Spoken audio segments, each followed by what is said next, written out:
តើប្រទេសកម្ពុជាមានឆ្នេរសមុទ្រប្រវែងប្រមាណគីឡូម៉ែត្រ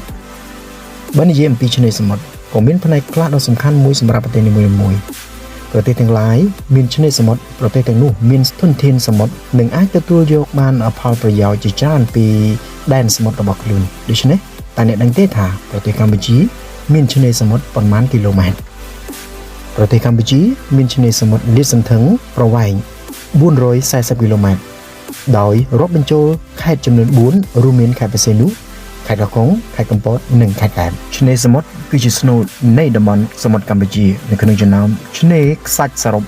48កន្លែងមានឆ្នេរខ្សាច់ចំនួន16កន្លែង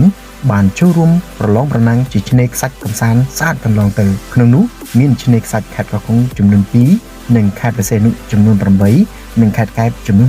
6ហើយឆ្នេរខ្សាច់ទទួលបានជ័យលាភីមានចំនួន10ឆ្នេរធនធានសមុទ្រយ៉ាងច្រើនណាស់ណែកមាននៅក្នុងដែនដីសមុទ្រនៅតាមតំបន់មាត់សមុទ្រនិងកោះនានាជាពិសេសគឺនៅក្នុងខេត្តបរសេនុដែលគេឃើញមានឆ្នេរសមុទ្រស្អាតស្អាតទឹកសមុទ្រខៀវស្រងាត់ទេសភាពស្រស់បំព្រង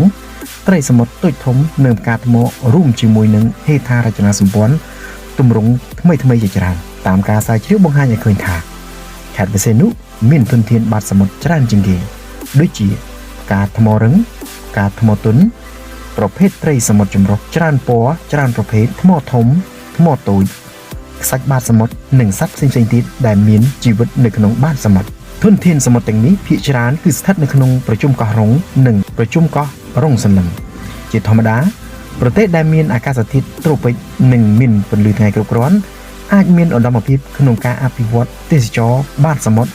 នេះក៏ដូចជាប្រទេសកម្ពុជាជាដើមបាទចំពោះអត្ថបទដែលខ្ញុំបាទបានដកស្រង់ធ្វើសេចក្តីអត្ថាធិប្បាយនេះក៏សូមបញ្ចប់តែត្រឹមនេះដែរបាទខ្ញុំបាទក៏សូមអរគុណចំពោះពុកម៉ែបងប្អូនដែលបានចំណាយពេលវេលាដ៏មានតម្លៃរីករាយតាមដានសម្រាប់តាំងពីដើមរហូតដល់ចប់ខ្ញុំបាទក៏សូមអរគុណក៏សូមគោរពលា